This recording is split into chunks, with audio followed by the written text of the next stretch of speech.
दोस्तों आज है 7 वंडर सीरीज का पार्ट नंबर 3। इससे पहले 2 पार्ट हम बना चुके हैं, the great wall of China और क्राइस्ट द रिडीमर। अगर अभी तक आपने ये 2 पार्ट नहीं देखे हैं तो इनका लिंक डिस्क्रिप्शन में है, जाके ये पार्ट देखिएगा।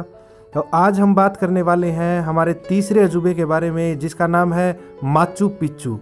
क्या है इसकी खास बात, आखिर क्यों ये 7 अजूबों में शामिल किया गया है, जानते हैं इससे जुड़ी सारी जानकारियाँ। तो चलिए शुरू करते हैं। नमस्कार दोस्तों, मैं परवीन शर्मा और आप देख रहे हो आपका अपना YouTube channel simple Hindi fact. तो सबसे पहले बात करते हैं माचू पिच्चू का निर्माण किसने तथा कब किया। माना जाता है कि माचू पिच्चू 1400 के दशक के बीच में, लगभग 1450 के आसपास, इंका साम्राज्य के 9वें शासक पचैती इंका युकनक्वी द्वारा बनाया गया था। माचू पिच्चू की खोज अमेरिका की एक यूनिवर्सिटी येल के प्रोफेसर हीरा बिंगम तृतीय ने 1911 में की थी। हालांकि वो वहाँ पे एक दूसरा शहर तलाश करने के लिए गए थे जिसका नाम विलंबा था। वो तो मिला नहीं, लेकिन उन्होंने माचू पिच्चू को खोज लिया। उन्होंने माचू पिच्चू पर एक किताब भी लिखी जिसका नाम the last city of the incus था। दोस्तों, माचू पिच्चू का अर्थ होता है ओल्ड पिक, पुरानी चोटी या पुराना पहाड़। माचू पिच्चू पेरू देश में हुयान पिच्चू और माचू पिच्चू पहाड़ों के बीच पर स्थित है, जो कि एंडीज पर्वतमाला का एक हिस्सा है, जिसकी ऊंचाई 2430 मीटर है और इसके सैकड़ों फीट नीचे उरुम्बा नदी है। इसकी आर्किटेक्चर की जो क्वालिटी है और इसका जो मनमोहक नज़ारा है, वो इसे आज दुनिया के 7 अजूबों में शामिल कर देता है। इसका क्षेत्र लगभग 32,500 हेक्टेयर में फैला हुआ है और इसके किनारों पर जो खेत हैं, कभी उनका फसल मक्का आलू बोने के लिए उपयोग किया जाता था।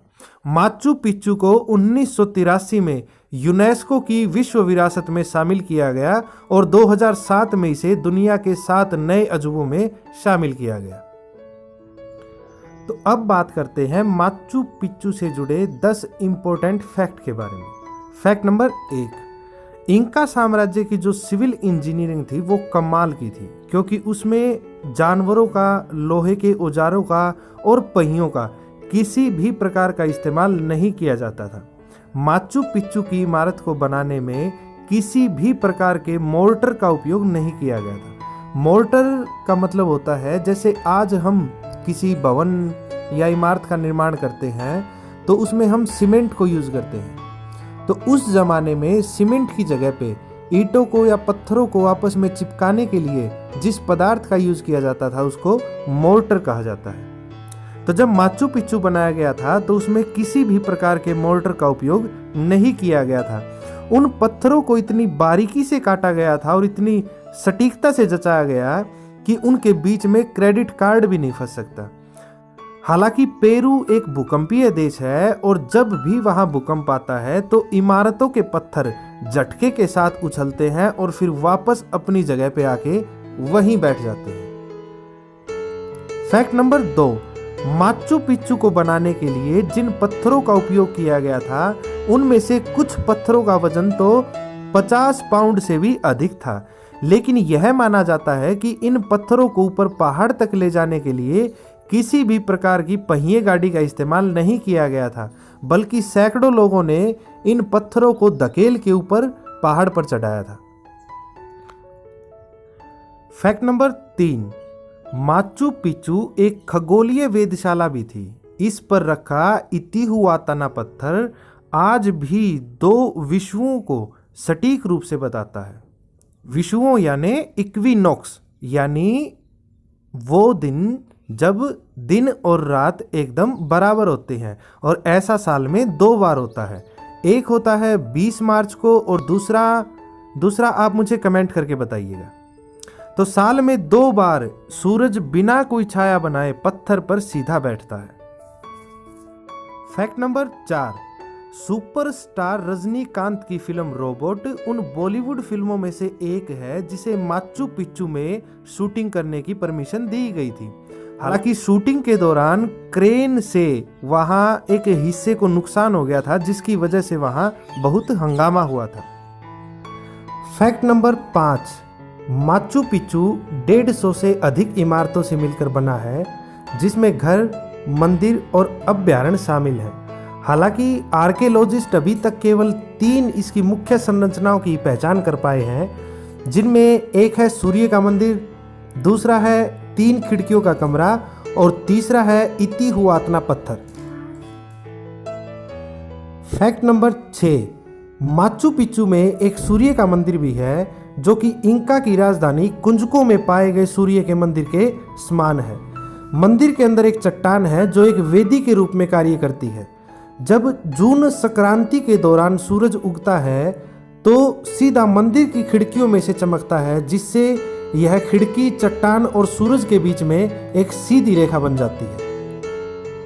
फैक्ट नंबर 7, 1572 में स्पेनिशों ने इंका पर आक्रमण कर उनके साम्राज्य का लगभग अंत कर दिया था और उनकी बनाई हुई तमाम इमारतों को नष्ट कर दिया था, लेकिन वे लोग माचू पिच्चू को नहीं ढूंढ पाए, जिससे यह बच गया और आज यह विश्व की धरोहरों में शामिल है। फैक्ट नंबर 8, एंडीज पर्वत में समुद्र तल से 7970 फीट की ऊंचाई पर मौजूद माचू पिच्चू पेरू में सबसे अधिक देखे जाने वाला पर्यटन स्थल है। सुबह 4 बजे से ही आंगुस